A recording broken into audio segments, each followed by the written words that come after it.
looking back, it's kind of hard to figure out when exactly I became, well, for better use of the word, a nerd. I mean, it's probably a couple things. It was probably, the rise of the MCU, because I remember watching the first Iron Man movie in theaters with my father back in 2008. It could have been when I discovered the first ever Yu-Gi-Oh manga at my local library, kind of tucked away in the back. It could have been the various Marvel-related games I played as a kid, like Ultimate Alliance, or the various Spider-Man games on PlayStation, or I think there was a Wolverine one at some point. I can't really remember.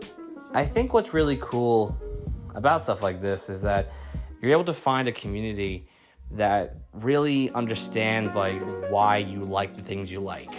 There's so much room for everyone to feel seen and be a part of, I mean, yeah, there's going to be judgmental people in everything you do, but that doesn't mean there isn't value in it.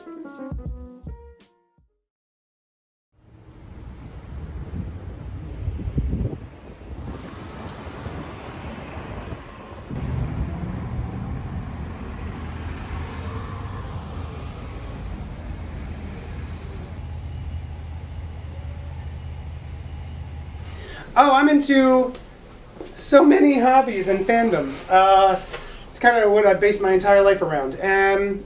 But I think the one that was most important to my shaping was just the comic book fandom.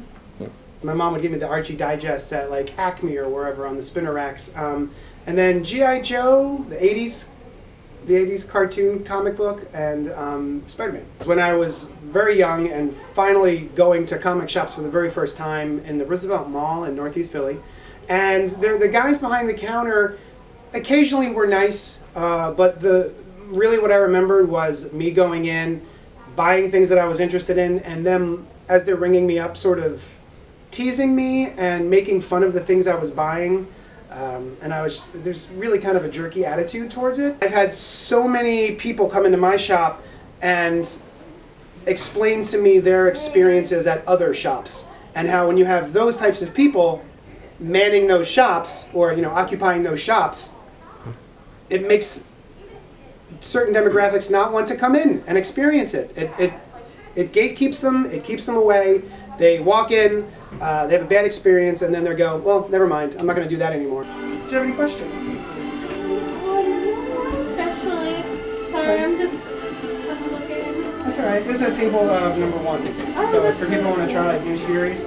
Dealing with some of the people online has just been disappointing and infuriating, and sort of the misogyny and the gatekeeping that goes into it is really disheartening. And I feel like we've had 100 years of straight white protagonists flooding all of our screens, and that's just that was the norm, quote unquote. That's just what we came to expect. And when you get something that's not the norm, I think they're thrown off and they feel threatened by it, and all of a sudden it's pandering just because you've got a female lead who's strong, or a person of color as a lead, and then all of a sudden it's they don't know what to do with it, and so they lash out. And I don't know. It's every piece of medium, I think, is pandering to a demographic, and the people who are upset are just upset that they're not the ones being pandered to as much anymore. They're a subset of people who like movies, in a subset of people who get on the internet, a subset of people who complain about things on the internet, and then so they're a very small portion. They just have the most time to spend, it's angrily typing stuff. But I think a lot of people can take ownership of it and then have preconceived notions of how they want it to be moving forward. And when it doesn't match their expectations, I think they get angry and frustrated by it, and so they lash out. And the more people you have in any group, I think the more unruly it can get and a little out of hand. So I think just the more people are there, the more frustrating folks you're going to get. They want what they want, and it doesn't matter to them what other people want, and they have no empathy for the people around them or other points of view. If you don't mind, is it okay to use a card? Sure. Okay. It's $4.32. And do you want a bag? No. Thanks. I've had to squash some conversations in my shop, like, hey man, we don't do that here. Let's not do that sort of thing. and then I'll try to maneuver the conversation into, oh, you hate this thing? Great, why don't you tell us what you like? You know what I mean? Let's not focus on these things that you seem to hate for one reason or another, but like share your passion for another thing instead. I'll be honest, I can get a little angry, and you know, I kind of get a little combative time to time. I'm trying so hard not to, but they're so infuriating that I feel like I have to speak up sometimes. But again, at the end of the day, I try to go, oh yeah, does that make, you don't like that? Cool. What do you like? Let's have a conversation about the things you enjoy. Because I'm just so exhausted by all the negativity on the internet.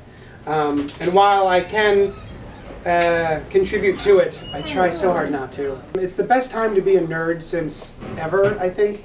Growing up, it was a big stigma. You know, I get picked on and beat up a lot for reading comics and stuff like that. So nowadays, I think it's a little bit more universally accepted.